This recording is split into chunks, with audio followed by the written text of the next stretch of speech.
Les lentilles convergentes ont le centre plus épais que les bords et font converger les rayons lumineux. Une lentille convergente est représentée par une double flèche qui coupe perpendiculairement l'axe optique en un point O, appelé centre optique. Des points caractéristiques de la lentille sont son foyer objet F et son foyer image F', symétriques l'un de l'autre par rapport à O. La distance focale de la lentille est la distance OF'. On définit également la vergence, égale à l'inverse de la distance focale en mètres. La vergence est exprimée en dioptrie de symbole delta minuscule. Soit un objet AB perpendiculaire à l'axe optique. Dans un premier cas, il est placé avant le foyer objet.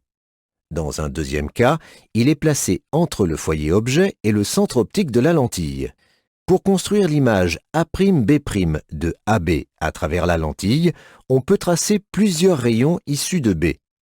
Tout rayon passant par le centre optique n'est pas dévié.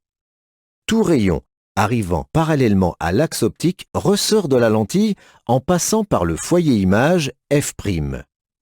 Tout rayon passant par le foyer objet F ressort de la lentille parallèlement à l'axe optique.